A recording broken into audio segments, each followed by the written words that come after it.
Hello dear learners, स्वागत है आपका मेरे चैनल पर। और ये है राजस्थान ज्योग्राफी की जो सीरीज़ हमने चला रखी है, उसमें मेरा नेक्स्ट वीडियो, जिसमें हम लोग बात कर रहे हैं राजस्थान की फिजियोग्राफिक डिविजन्स के बारे में। और आज हम बात करने वाले हैं second physiographic division, Aravali mountain region, यानी अरावली पर्वतीय प्रदेश।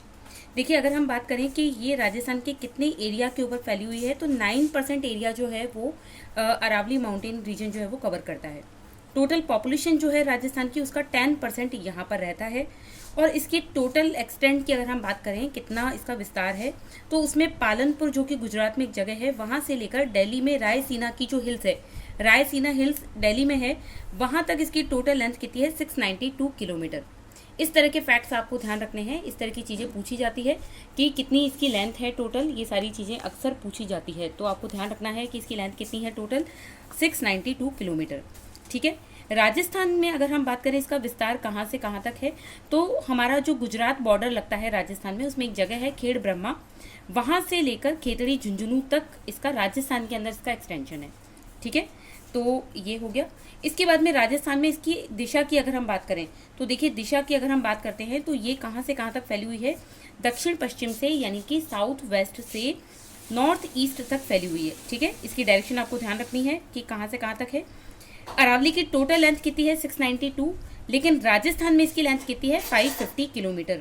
692 किलोमीटर में से 550 किलोमीटर जो है वो हमारे राजस्थान में है, यानी कि कितना परसेंट हो गया, 79.48% हमारे राजस्थान में है। एवरेज हाइट की अगर हम बात करें तो 930 मीटर इसकी एवरेज हाइट है। और इसका एक्सटेंशन अगर हम देखें तो कितने स्टेट्स में फैला हुआ है, तो गुजरात तो है ही, बीच में राजस्थान है, फिर नॉर्थ में हमारे हरियाणा आ जाता है, साथ में एक यूनियन टेरिटरी भी है दिल्ली, जहां तक ये फैली हुई है। तो 3 तो स्टेट्स हो गए, एक यूनियन टेरिटरी हो गया। राजस्थान में अरावली का विस्तार कितने डिस्ट्रिक्ट्स में है, तो देखिए 9 डिस्ट्रिक्ट्स के अंदर ये माना जाएगा। ठीक है, इसका सोर्स भी यहाँ पे दे रखा है, जो आपकी राजस्थान माध्यमिक शिक्षा बोर्ड की बुक है, राजस्थान बोर्ड की, उसमें ये फैक्ट दिया हुआ है कि 9 डिस्ट्रिक्ट्स में ये फैला हुआ है। तो हमें यही मानना है, क्योंकि गवर्नमेंट जो है वो इसी डेटा को कंसिडर करेगी। ठीक है, लेकिन आपको पता है कि जो नए डिस्ट्रिक्ट अभी बन चुके हैं, उसके बाद में ब्यावर, डीडवाना, कुचामन का जो ईस्टर्न पार्ट है, इसके अलावा कोटपुतली, बहरोड और खैरतल, तिजारा में भी इसका विस्तार हो चुका है। लेकिन क्योंकि क्लास 11th की राजस्थान बोर्ड की बुक में दिया हुआ है 9 डिस्ट्रिक्ट्स, तो आप उसी को मान के चलें। इसके बाद में हम आते हैं आगे। देखिए, अरावली की हमने डायरेक्शन की तो बात कर ली कि साउथ वेस्ट से नॉर्थ ईस्ट तक फैली हुई है, लेकिन चौड़ाई की अगर हम बात करें तो इसका जो दक्षिणी वाला भाग है, मान लीजिए कि इस तरीके से ये फैली हुई है, तो इसका जो ये दक्षिण पश्चिमी वाला जो भाग है, ये ज़्यादा चौड़ा है। और जैसे जैसे आप नॉर्थ ईस्ट की तरफ जाएंगे, वैसे वैसे ही सकड़ी होती जाएगी।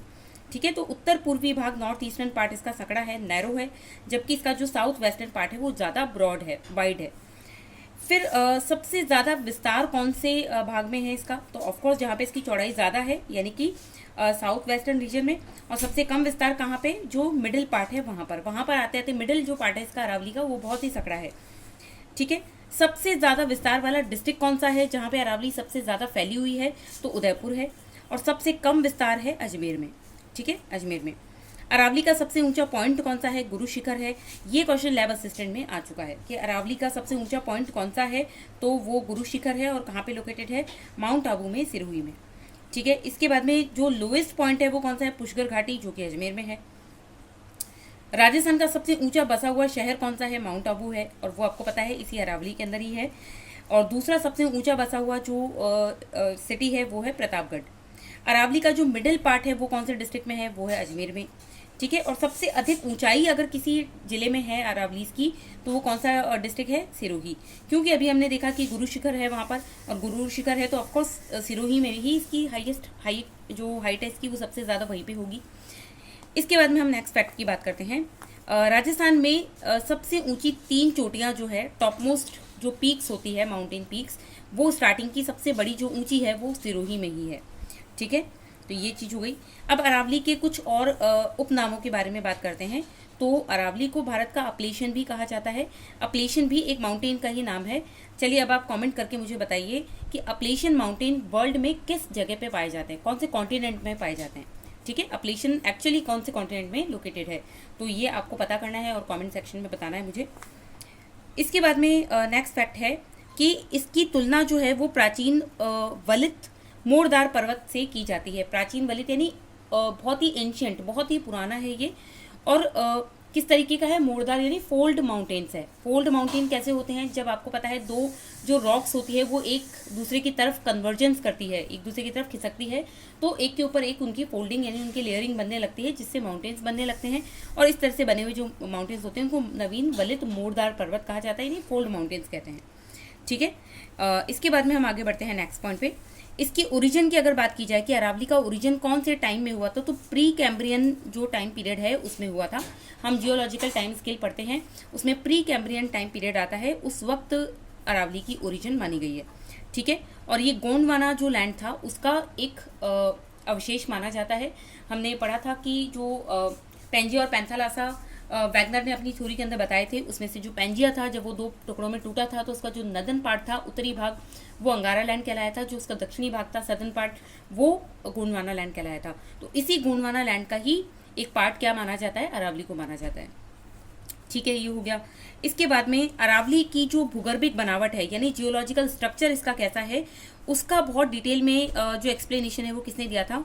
A.M. हेरॉन ने दिया है। ये भी आपको ध्यान रखना है, ये एक एग्जाम में क्वेश्चन पूछा जा चुका है, तो ध्यान रखें इसको, A.M. हेरॉन। इसके बाद में हम बात करते हैं आगे नेक्स्ट पॉइंट पे। अरावली का जो ओरिजिन है वो ऐसा माना जाता है कि अरेबियन सी जो है उसमें एक मिनिकॉय आइलैंड पड़ता है लक्षद्वीप के पास में, लक्षद्वीप का ही एक्चुअली वो पार्ट है। तो उस मिनिकॉय द्वीप से ही जो है इसका ओरिजिन माना जाता है। इसलिए ऐसा माना जाता है कि इसकी जो रूट है वो एक्चुअली कहाँ से स्टार्ट होती है? अरेबियन सी से ही स्टार्ट होती है। ठीक है, इसलिए अरेबियन सी को अरावली का फादर भी कहा जाता है। फादर ऑफ अरावलीज भी किसको माना जाता है? अरेबियन सी को माना जाता है, तो ध्यान रखें इसको। ठीक है, अब हम इसकी जो एक जनरल जो जानकारी है उसके बारे में बात करते हैं। यहाँ पे क्लाइमेट कैसी है? उप आर्द्र यानी सब ह्यूमिड क्लाइमेट है यहाँ पे। सब ह्यूमिड का मतलब है ना तो पूरी तरीके से ह्यूमिडिटी रहेगी, ना ही बिल्कुल ड्राई है, तो सब ह्यूमिड टाइप की क्लाइमेट है यहाँ पे। और अगर हम बात करें इसका जो सदर्न पार्ट है, हमारी अरावली का सदर्न जो पार्ट है, वहाँ की क्लाइमेट कैसी है? पूरी तरीके से ह्यूमिड है। ठीक है, एवरेज रेनफॉल की बात करें तो 50 से 90 सेंटीमीटर रेनफॉल यहाँ पे होता है। सॉइल कैसी है? ब्राउन, रेड और थोड़ी सी कंकरीली पथरीली जो सॉइल होती है वैसी सॉइल है यहाँ पे। मेनली यहाँ पे कौन सी क्रॉप्स उगती है? मक्का, मेज़ उगता है, ज्वार उगता है। इनके बारे में और डिटेल में हम जैसे जैसे क्रॉप्स का और क्लाइमेट का ही चैप्टर्स पढ़ेंगे वहाँ पर भी इनके बारे में डिटेल आ जाएगी, बट यहाँ पे एक छोटा सा ओवरव्यू आपको दिया हुआ है। वेजिटेशन कैसी उगती है? उष्ण कटिबंधीय शुष्क पर्णपाती वन उगते हैं, यानी कि tropical dry deciduous forest. Deciduous forest कौन से होते हैं? जो किसी एक पर्टिकुलर सीजन में अपनी जो लीव्स होती है उनको शेड कर देते हैं, गिरा देते हैं अपनी पत्तियां, उनको कहा जाता है।